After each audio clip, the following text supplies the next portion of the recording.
Hello, नमस्ते। मैं हूं धर्मेंद्र कुमार मिश्रा और आप देख रहे हैं हमारे यूट्यूब चैनल। जैसे कि आप सभी जानते हैं, भारतीय संस्कृति में पर्व त्योहारों की भरमार है और सभी पर्व त्योहारों से जुड़ी कोई ना कोई कहानियां भी है।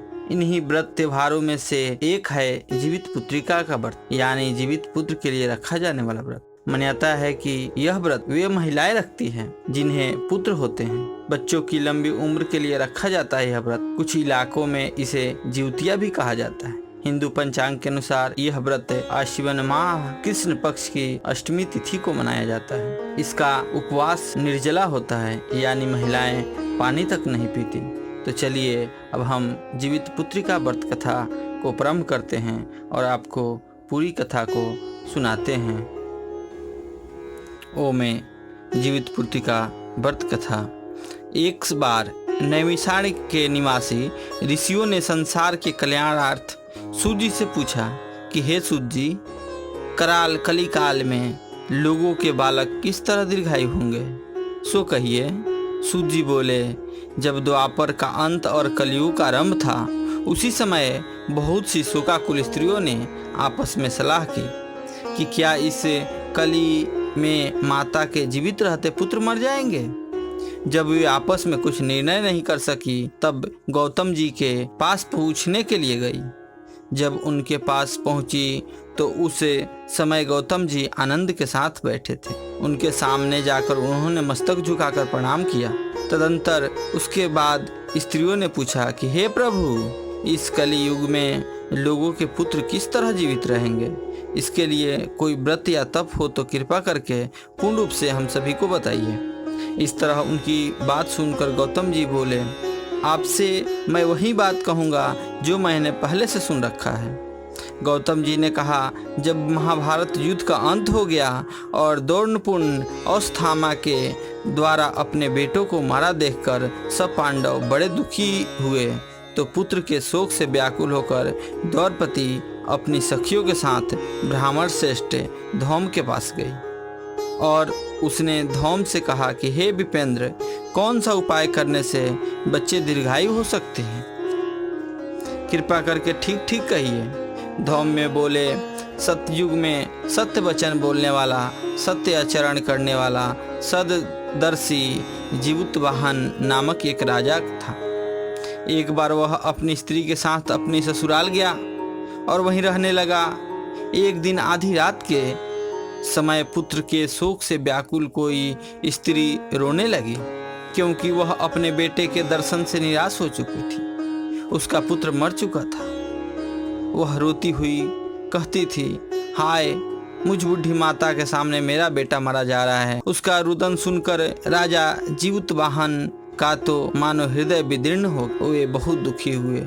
वह तत्काल उस स्त्री के पास गए और उनसे पूछा, तुम्हारा बेटा कैसे मरा है। बुढ़ी ने कहा, गरुड़ प्रतिदिन आकर गांव के लड़कों को खा जाता है। इस पर दयालु राजा ने कहा, माता तुम रो मत, आनंद से बैठो, मैं तुम्हारे बच्चे को बचाने का यत्न करता हूँ।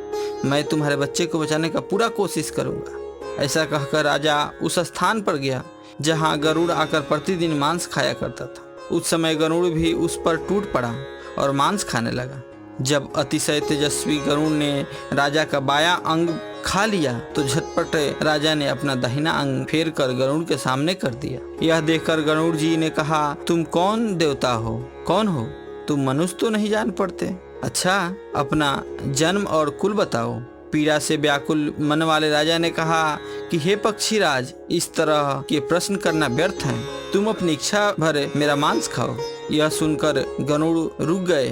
बड़े आदर से राजा के जन्म और कुल की बात पूछने लगे। राजा ने कहा कि मेरी माता का नाम है शौव्या और मेरे पिता का नाम सलीवाहन है। सूर्यवंश में मेरा जन्म हुआ है और जीमुतवाहन मेरा नाम है। राजा की दयालुता देखकर गरुड़ ने कहा कि हे महाभाग, हे राजन, तुम्हारे मन में जो अभिलाषा है वह वर मांगो। तुम क्यों आए हो यहाँ। राजा ने कहा कि हे पक्षीराज, यदि आप मुझे वर दे रहे हैं तो वर दीजिए कि आपने अब तक जिन प्राणियों को खाया है वे सब जीवित हो जाएंगे। हे स्वामी, अब से आप यहाँ बालकों को न खाएं और कोई ऐसा उपाय करे कि जहाँ जो उत्पन्न हो वे लोग बहुत दिनों तक जीवित रहें। धौम्य ने कहा कि पक्षीराज गरुड़ राजा को वरदान देकर स्वयं अमृत के लिए नागलोक चले गए। वहां से अमृत लाकर उन्होंने उन मरे मनुष्यों की हड्डियां पर बरसाया। ऐसा करने से सब लोग जीवित हो गए जिनको पहले गरुड़ ने खाया था। राजा ने त्याग और गरुड़ की कृपा से वहां वालों की बहुत कष्ट दूर हो गया। वह समय राजा के शरीर की शोभा दूनी हो गई थी। राजा की दयालुता देखकर गरुड़ ने फिर कहा, मैं संसार के कल्याणार्थ एक और वरदान दूंगा। आज अश्विन कृष्ण सप्तमी से रहित शुभ अष्टमी तिथि है। आज ही तुमने यहाँ की प्रजा की जीवन दान दिया है। हे वत्स, हे राजन, अब से यह दिन ब्रह्माभाव हो गया है, जो मूर्ति भेद से विविध नामों से विख्यात है। वहीं त्रिलोक से पूजित दुर्गा अमृत प्राप्त करने के अर्थ में जीवित पुत्रिका कहलाई।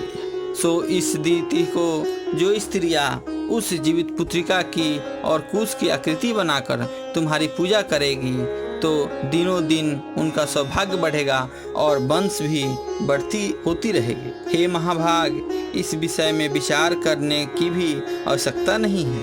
हे राजन, सप्तमी से रहित और उदया तिथि की अष्टमी को व्रत करें, यानी सप्तमी बीज अष्टमी जिस दिन हो उस दिन व्रत न कर शुद्ध अष्टमी को व्रत करें और नवमी में पारण करें। यदि इस पर ध्यान न दिया गया तो फल नष्ट हो ही जाएगा और सौभाग्य तो अवश्य नष्ट हो जाएगा। जीमूतवाहन को इस तरह का वरदान देकर गरुड़ वैकुंठ धाम को चले गए और राजा भी अपनी पत्नी के साथ अपने नगर को वापस चले आए। धौम द्रौपदी से कहते हैं कि हे देवी, मैंने यह अतिशय दुर्लभ व्रत तुमको बतलाया है।